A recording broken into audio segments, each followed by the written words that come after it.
Mr. Vice Chairman, Sir, I welcome the budget proposals for the year 2012-13, which are all comprehensive and which embrace most of the development plans that we have envisaged for the establishment of a socialist society in this country. In spite of the taxation and the introduction of fresh duties, we find that the finance minister has succeeded in disturbing only a microscopic section of the people of this country to extract sufficient funds for our schemes. The finance minister has also succeeded in finding funds for almost all the development plans of this country, which will add to our good. While we discuss the general aspects of the budget, we will have to consider the activities of most of the sections that are now covered in the budget. Even though the provisions are there, I think, sir, the expenditure on some of the activities envisaged in this budget should be subjected to a thorough scrutiny.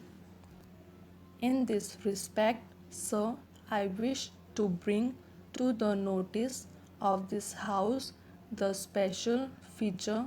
of the educational system of this country. Some of the members have mentioned something about the educational system of this country, have remarked that the allocation of funds is not adequate and that the provision should be revised according to the needs of this country. As the honorable member was speaking in Hindi, I did not thoroughly understand what he meant, but still, sir, the educational system has created a sort of confusion in our country over the last 15 years, and every now and then we had been changing the schemes and plans for educating our children,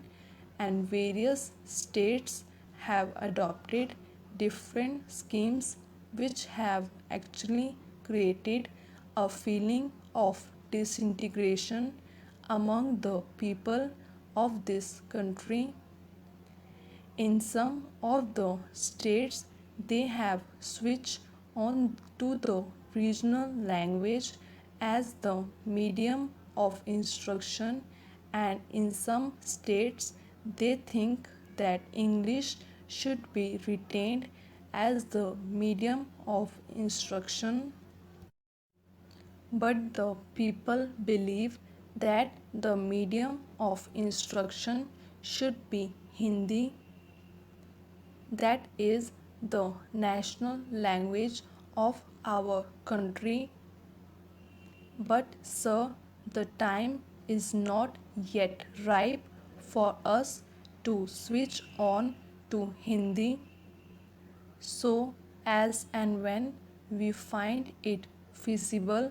we may switch on to our national language, but till that time, we will keep English as the medium of instruction in all the educational institutions. Sir, the other day, the University Grants Commission submitted a report wherein they have mentioned that English should be the medium of instruction, at least in the colleges? Sir, it is my opinion that English should be retained in this country for years to come till we find that we could translate all the essential books on science and technology, etc., into Hindi, which should be able to help us in educating our boys, especially in the technical institutions, through Hindi as the medium. Here, sir, some of the members have pointed out with regard to the introduction of different types of education in the same state or in various parts of this country, we find that a majority of the children of our country are educated in the basic system, which brings out, as far as I know, second class citizens in this country who are to be governed by the boys who are sent to the public schools. Most of the children of the haves are sent to the public schools and they are imparted expert training, and when they come out they are definitely superior to those boys who undergo this basic system of education. If this basic education is considered to be the best for the development of our country in the socialist way, we will have somehow or other to find some better means of imparting education whereby they will be able to compete with the students who are now undergoing training in the public schools.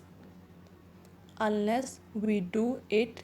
we will be creating, as I previously mentioned, a second class of citizens in this country. I hope the authorities who are concerned with the planning of education in this country will review their schemes according to the suggestions that I have put forth now. In the same way, sir, our country is mainly depending on our agriculture and industries for the development of our economy, but the agriculturists are an ignorant section of our people who do not find, in spite of the development in that sector of our economy of high production, a better income, and the industrial section is having in this country. The industrial section is fast improving and their standard of living has gone high. At the same time, in spite of the better production in the agricultural section, the agrarian population has not come at par with the industrial section of this country. In the same way, industrial laborers are organized. Most of them are given so many benefits and advantages according to the legislation that is passed for the betterment of industrial labors of this country